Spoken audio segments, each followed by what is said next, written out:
Bom, para quem acompanhou o nosso primeiro vídeo, nós já tivemos um primeiro contato com vocês, trabalhando um pouquinho sobre resolução de problemas.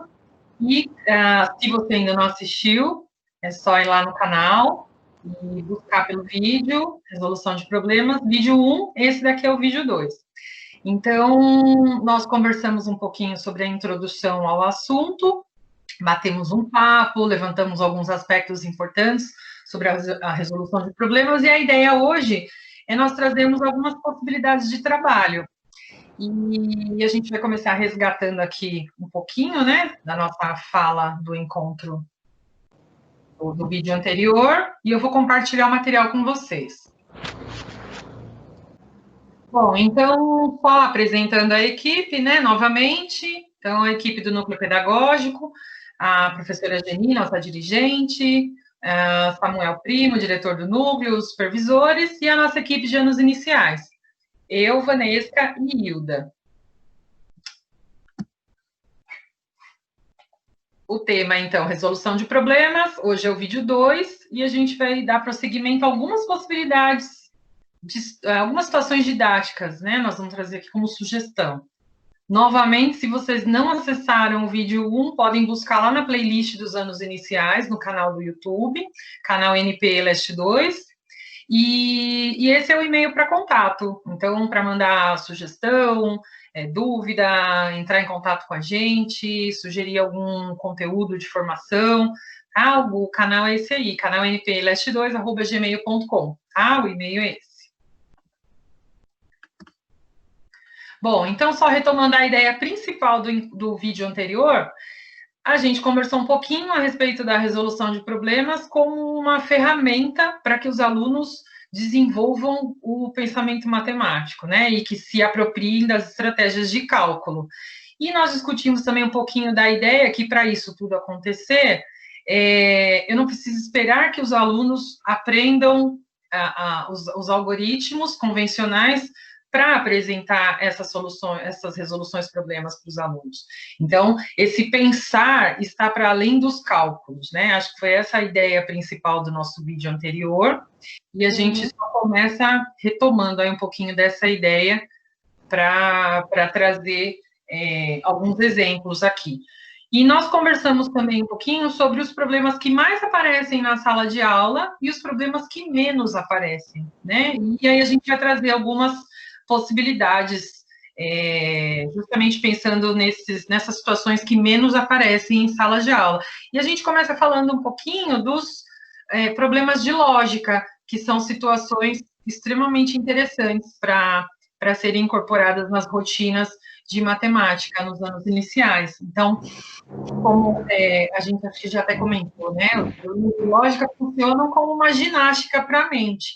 Então, eles exercitam o pensamento, não necessariamente só um pensar matemático, mas um pensar que leva em consideração uma coerência, uma lógica, e isso pode auxiliar muito, né? Auxiliar muito na rotina de matemática nos anos iniciais.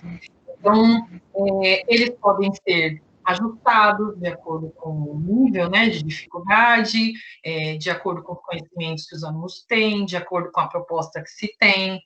Existem plataformas que trazem muitas possibilidades de problemas de lógica, né? Tem até um que a gente coloca aqui no final como referência, o Racha Cuca é um site que traz muitas possibilidades, são problemas muito bacanas que podem tranquilamente enriquecer a rotina de matemática.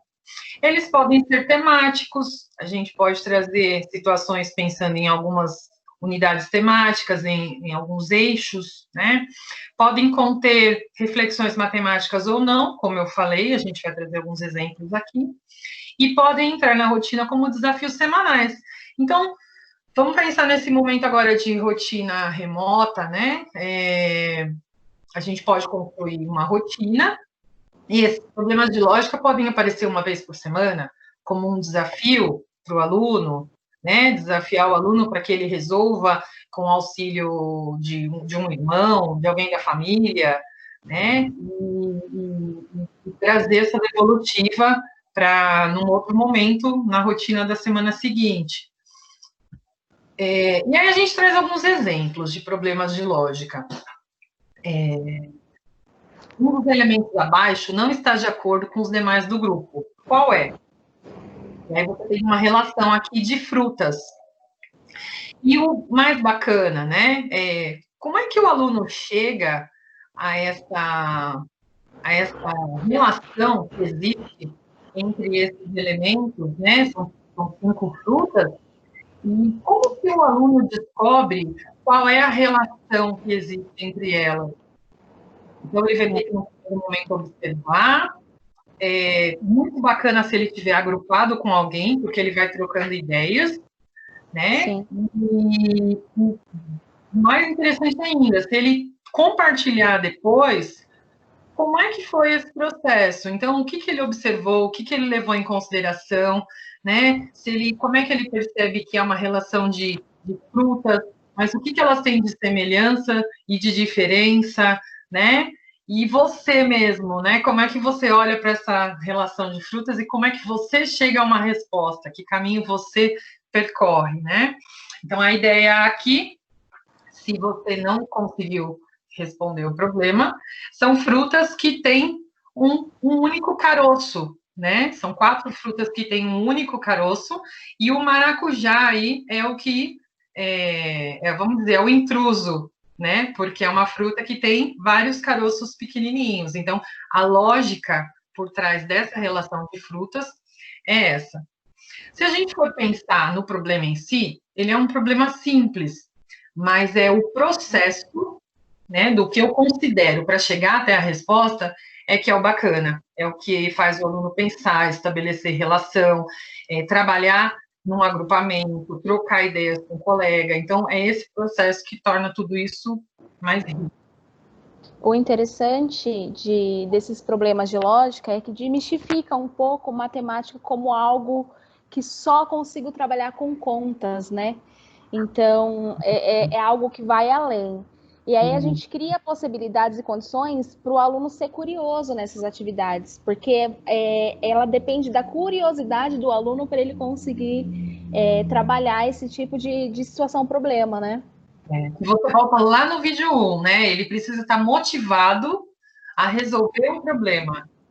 Né? Isso. Você cria essa motivação e as estratégias também que a gente vai usando que vão auxiliar. Então, ele vai estar fazendo isso com um colega, ele vai estar fazendo isso num grupo, ele vai se sentir desafiado a achar a resposta, né? Então, tudo isso contribui.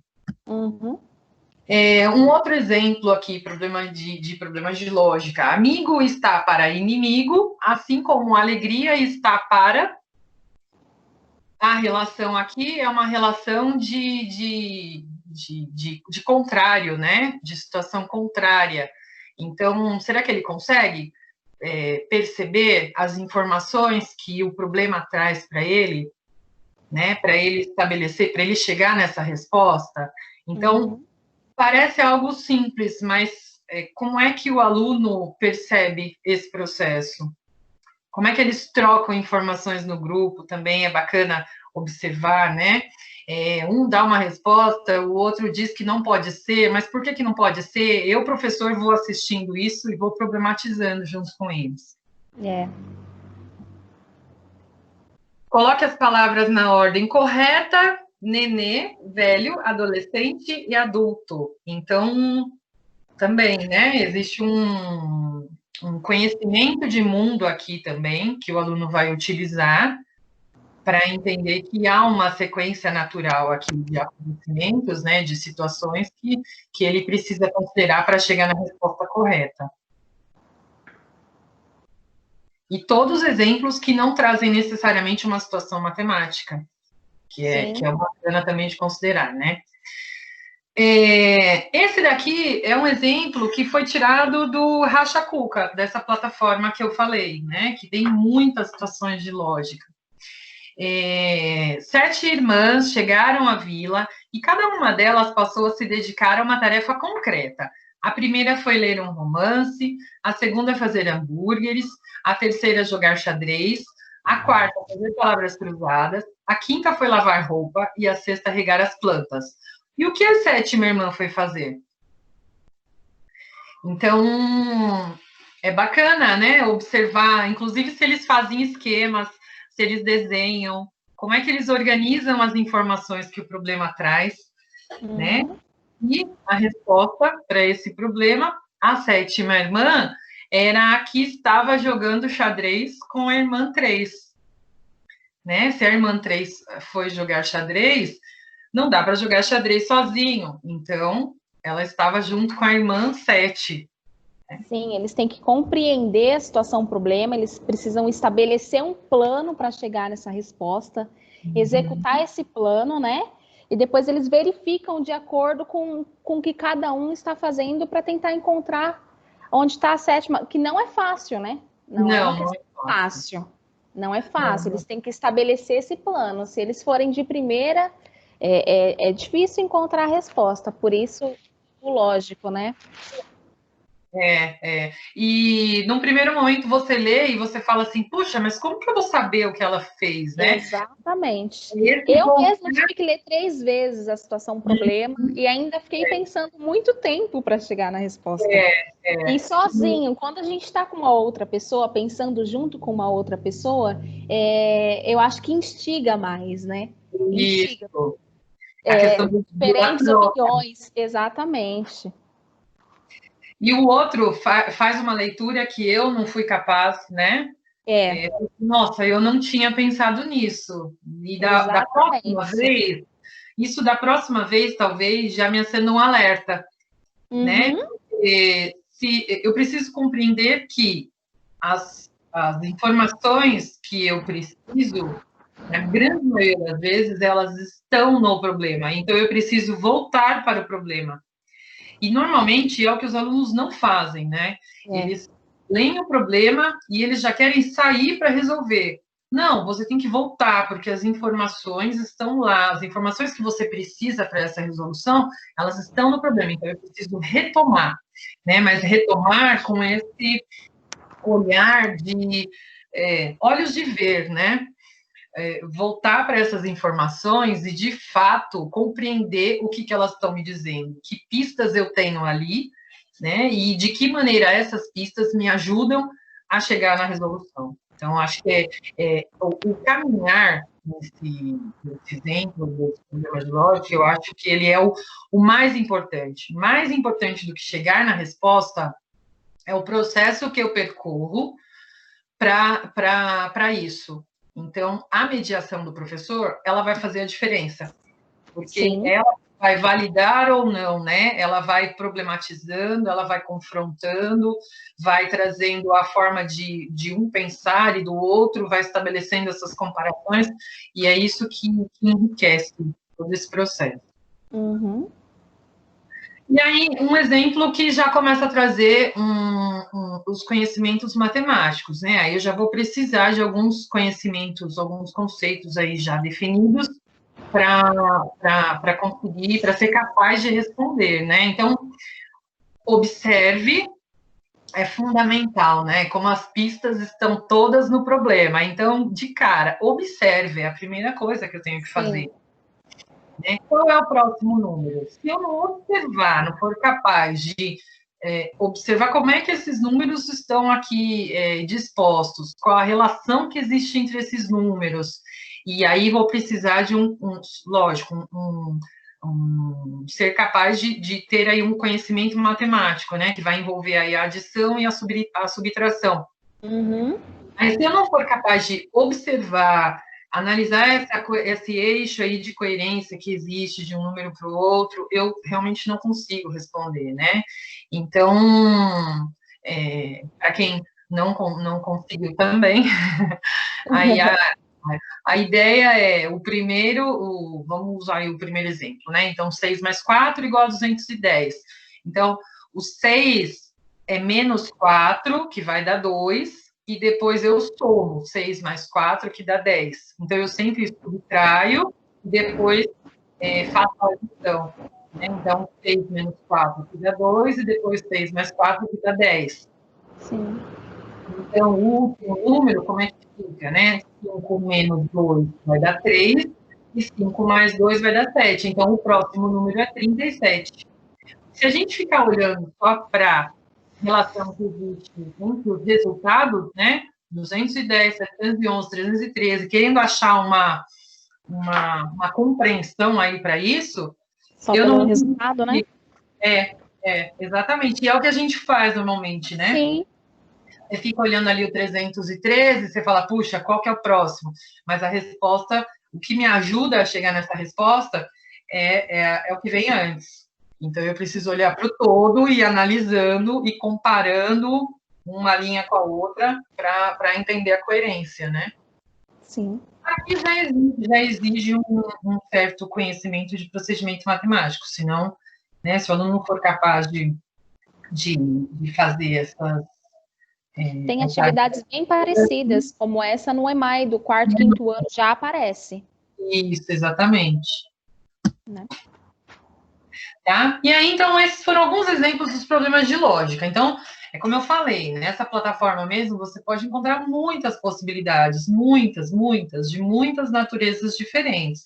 A gente quis trazer alguns exemplos para ilustrar mesmo, né? Que eu posso trazer problemas desde o primeiro ano, eles não precisam necessariamente envolver conhecimentos já definidos, né, de matemáticos. Então, meu aluno não sabe fazer, ainda não identifica numerais, ainda não consegue fazer as operações. Tudo bem, então você pode trazer outros exemplos de situação-problema que não envolvam necessariamente o conhecimento matemático. O importante é saber que esses problemas ajudam o aluno a pensar, né? Exercem todo esse processo aí de pensar, de estabelecer relação, de comparar, de trabalhar em grupo, de trocar, de ver a estratégia do outro. Então, tudo isso que a gente está ver como importante. Um exemplo aqui de problemas sem solução. Então, um dos problemas que menos aparecem na sala de aula são os problemas sem solução, né? Então, é o processo que o aluno também vai fazer para trabalhar esse problema, lidar com as pistas que estão no problema, e ele mesmo ser capaz de chegar lá no final e falar assim, olha, esse problema, com essas informações que tem aqui, não dá para resolver, né? E até o aluno chegar nessa conclusão, envolve muita coisa. Então, esse exemplo é bem simples. Então, eu fui ao supermercado, comprei 3 quilos de arroz, 1 quilo de feijão, 2 latas de óleo. Paguei com uma nota de R$ 20 e recebi troco. Qual a idade do comprador? 26 anos, 14, 10. Os dados não permitem responder ou nenhuma das anteriores. Então, dá para conversar muita coisa aqui com os alunos, né? O problema traz várias grandezas de naturezas diferentes. Ele traz peso, né? Ele traz sistema monetário, ele traz questionamento de idade. Então, são todos números, mas números que trazem grandezas diferentes. E aí, olhar para cada uma dessas grandezas também são muitas informações dentro de um problema. E tudo isso dá para explorar numa situação de socialização, né? Uhum. E até o aluno chegar a ser capaz de dizer, olha, com as informações que eu tenho aqui, eu não consigo responder, vai muita conversa, né? E aí a gente pode até propor para o aluno no final. Então, como é que a gente pode mudar esse problema para que a gente fosse capaz de responder? Posso construir, posso mexer na construção do problema, né? E aí ele vai trazer a contribuição das informações que estão faltando. Existem muitas possibilidades de problemas sem solução. Aqui a gente trouxe um exemplo só para ilustrar, como eu disse. Problemas com várias possibilidades de solução. Então, eu vou considerar todas as respostas que os alunos trouxerem, desde que elas tenham lógica, que elas sigam ao que é exigido na comanda do problema. Então, Ana e Júlia têm fitas para cabelo num total de 13. Eu gosto até da construção desse problema, né? Porque Ana e Júlia têm 13 fitas de cabelo. Não, a construção da frase aparece de uma forma diferente, né? Ana e Júlia têm fitas para cabelo, num total de 13. Quantas fitas cada uma pode ter separadamente? Então, o aluno pode dizer, olha, uma tem 12, a outra tem 1. Faz sentido? Está dentro do que a comanda pede, né? Existe aí o aluno conseguiu manter esse eixo de coerência com a comanda do problema, com o que é pedido? Perfeito, né? E aí eles vão ter muitas possibilidades de resposta. Bacana também olhar como o aluno chega nessa resposta, como é que ele troca com o outro. Se eu estou em sala de aula, eu estou circulando, eu estou vendo os alunos agrupados, discutindo, né? Eu estou no primeiro ano, posso levar um problema desse tranquilamente para as crianças de primeiro ano. Eles podem ter 13 tampinhas de garrafa, né? Representando ali as fitas de cabelo, e eles podem fazer a divisão usando material concreto. Eu estou observando, eu estou perguntando, questionando. Agora, em rotina remota, como é que a gente pode fazer isso? A gente pode lança o desafio para o aluno e pode propor que ele vai gravar um vídeo explicando as estratégias que ele usou, que ele pode usar material concreto, ele pode usar tampinhas de garrafa para mostrar como é que ele dividiu, ele vai filmar, ele vai mandar para o grupo, vai mandar para você, pode gravar um áudio, né, contando como é que ele fez essa divisão. Então, são possibilidades que a gente pode ir incorporando na rotina remota, né? E nessa situação problema, igual você falou, ela pode ser inserida desde o primeiro ao quinto ano. No primeiro, segundo, terceiro ano, pode ser com a contagem do material concreto, mas quarto e quinto ano eles já podem fazer o cálculo mental, Exatamente. Né? Então, A mesma situação problema, só que com diferentes habilidades envolvidas nela, né? Exatamente. E diferentes complexidades também, né? Sim. Eu posso mudar aqui a grandeza do número, colocar um 1.300 e alguma coisa, 1.350, e eles vão ter que fazer divisões e eles vão perceber que chega uma hora que eles percebem que não dá para eu ficar desenhando ou separando, né? 1.500 tampinhas. Então, vai chegar uma hora que, pela grandeza, a técnica convencional ela é necessária, e eles vão percebendo a necessidade de dominar a técnica convencional. Né? E aí a gente chega lá no algoritmo. Lógico que, se eu tenho um quinto ano, eu vou ajustar a complexidade desse problema, mas aqui a ideia é mostrar que uma situação como essa, que envolve campo multiplicativo, né, aspectos da divisão, elas podem entrar na sala de aula desde o primeiro ano, independente se o aluno conhece, domina ou não as operações. O conceito que está sendo discutido aqui, ele pode ser oferecido para o aluno, proposto desde o primeiro ano. E o que é interessante, eu achei exatamente dessa situação problema, porque o número 13 é um número ímpar. Ou seja, eles vão primeiro tentar dividir um para cada um e eles vão entender que cada um tem que ficar com metade disso, e não tem como eles dividirem uma fita de cabelo ao meio. Então, no final, eles vão perceber que alguém vai ficar com mais fitas do que o outro, né? Então, aí eu já posso entrar numa outra discussão. Isso, porque se fossem em quantidades iguais, né, vai incomodar o fato de repente, um aluno ficar com mais do que o outro, né? Exatamente.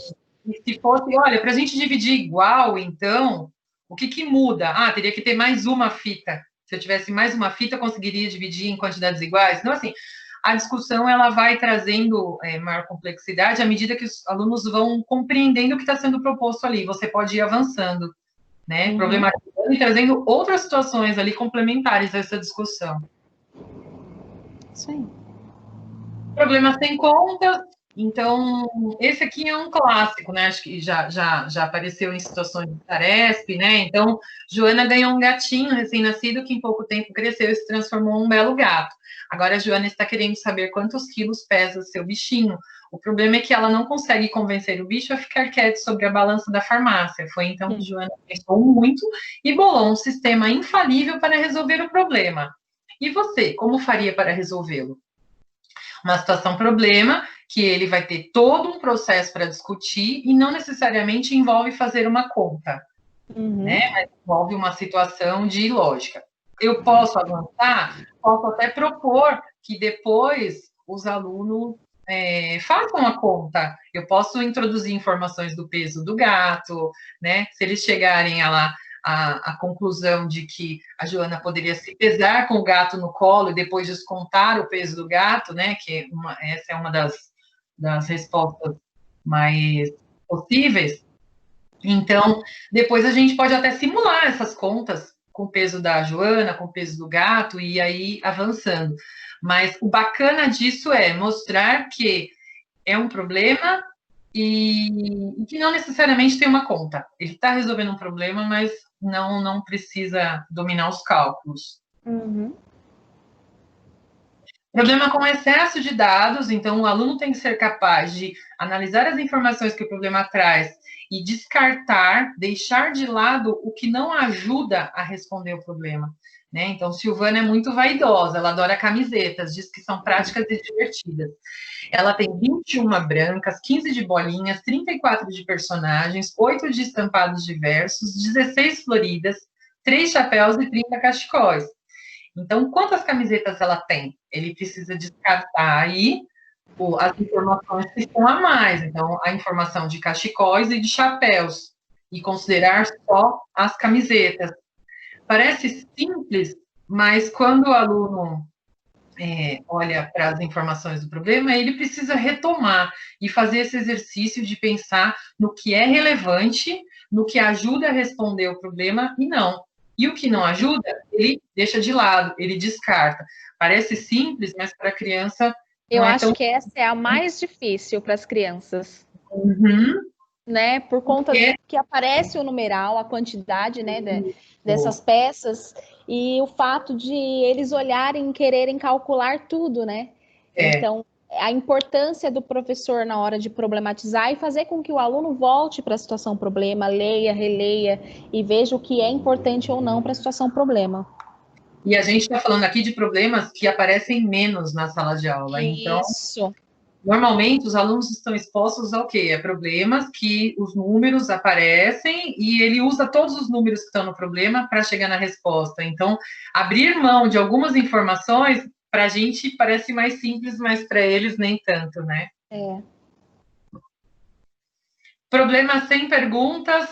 Então, Camila tem 19 figurinhas, Bruno tem 22. Então, eu vou trazendo problematização, vou trazendo questionamentos que, com essas informações aí que o aluno tem na mão, ele vai pensar para responder. Então, quem tem mais, quem tem menos, quantas figurinhas o Bruno tem a mais que a Camila, quantas figurinhas a Camila tem a menos que o Bruno.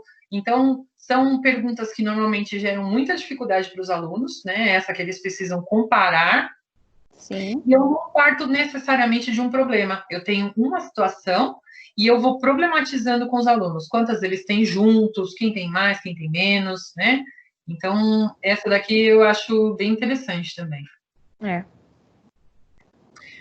Problema só com perguntas. Eu posso lançar a pergunta para o aluno e ele vai construir toda a coerência aí, vai pensar nessas quantidades e na situação como um todo, né? Então, quantos doces sobraram, quantos quilômetros faltam para completar a viagem. Então, ele recebe só a pergunta e ele tem que pensar na coerência do todo. Então, posso trabalhar o mesmo problema em grupos, vários grupos vão trabalhar a mesma tirinha, né? E aí depois fazer a comparação, como é que eles conseguiram lidar com essa situação. Ou posso propor diferentes, cada grupo com um diferente, né? Dá para fazer na rotina remota também, posso mandar uma tirinha dessa para o o desafio é ele mandar de volta esse problema, ele pode gravar um vídeo, pode gravar um áudio, contando para a sala como é que fica o problema dele. Construir enunciado a partir da resposta, então ele recebe só a resposta, tenho 55 figurinhas, que situação ele pode pensar, né, para chegar nisso, recebi de troco R$2, ganhei 15 pontos no final do jogo, sobrou metade do bolo, então são todos conceitos que ele vai precisar dominar e pensar aí numa construção que faça sentido para esse enunciado. Tem muitas possibilidades, né?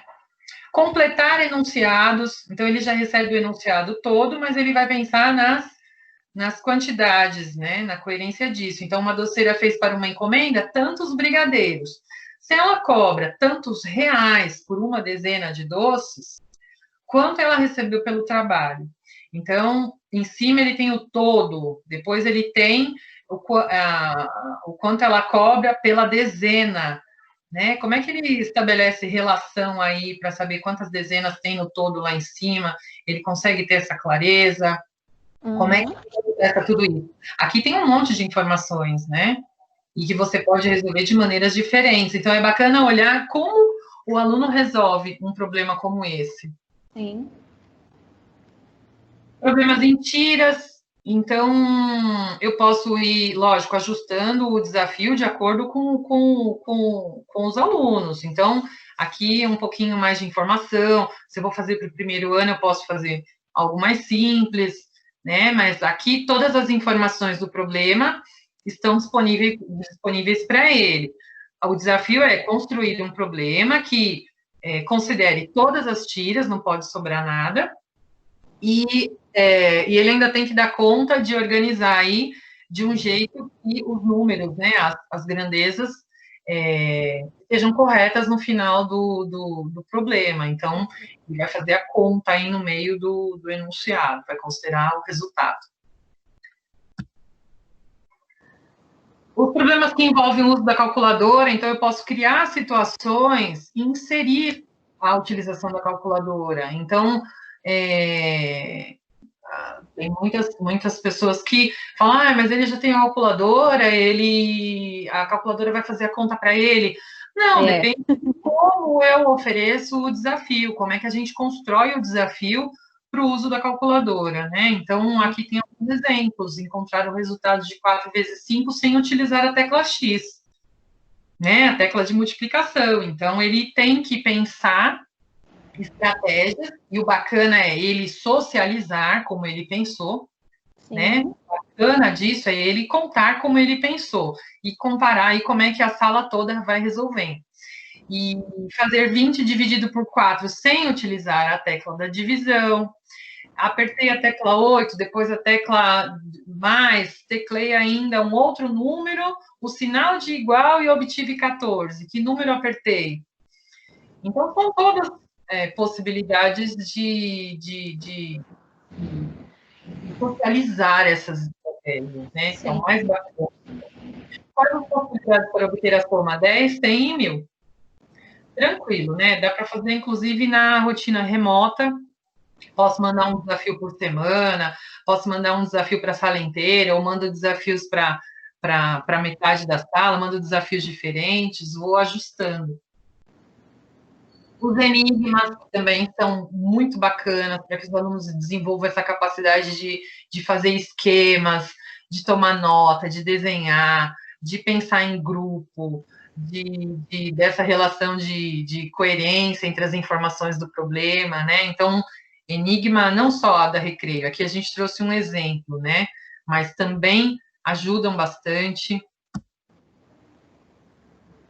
E, por fim, a gente traz uma sugestão de montagem de uma problemateca. Então, a gente pode montar uma problemateca na sala e ela cria muitas possibilidades de trabalho, né? Então, você tem aqui categorias de informações dentro do problema. Então, quem são, onde foram, o que compraram, quanto custou, como acabou e como resolver. O que é mais bacana aqui? Nesse exemplo que a gente traz para vocês, é uma problemateca que ela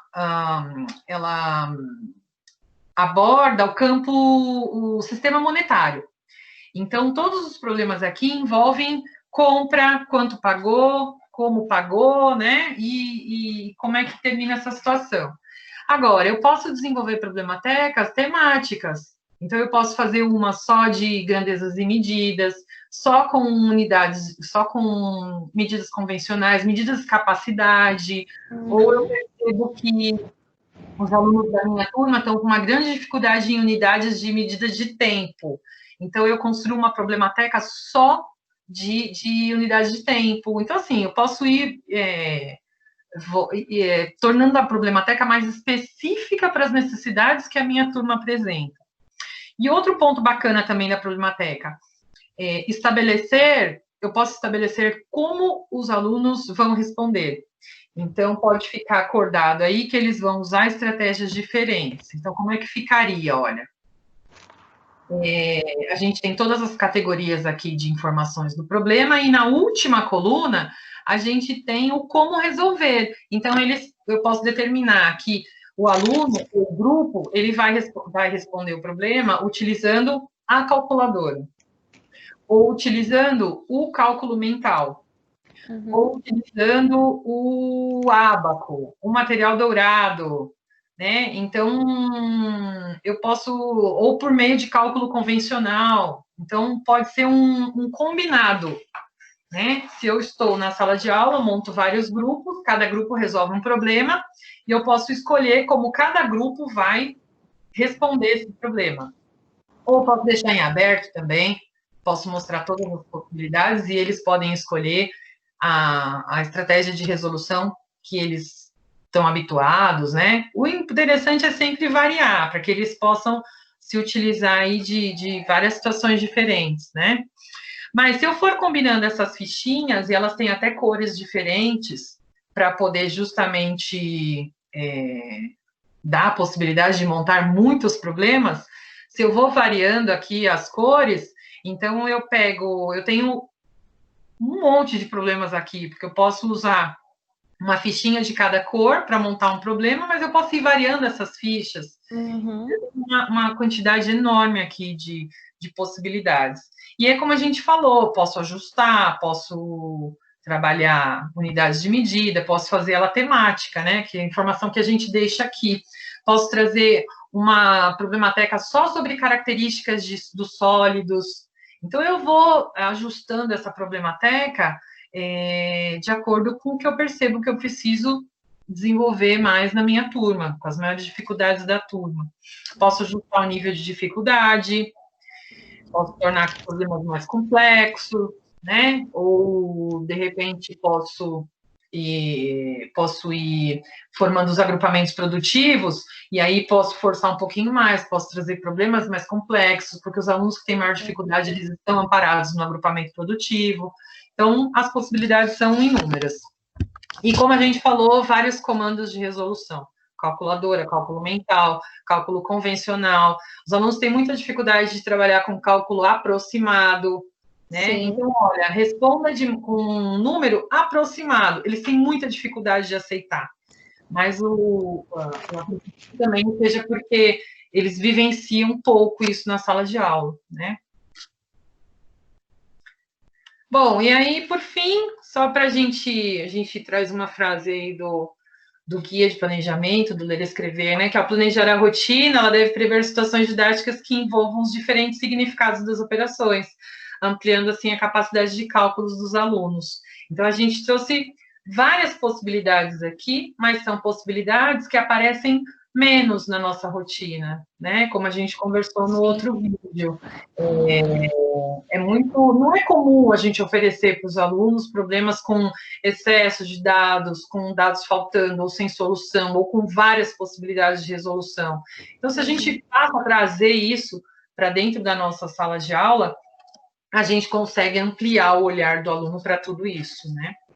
E só para a gente se inspirar, a gente trouxe aqui um exemplo de um problema aberto para a gente ver como que as crianças são incríveis, né? Quando elas têm a possibilidade de pensar e são colocadas diante de um desafio. Então, esse problema aqui é a casa do vovô.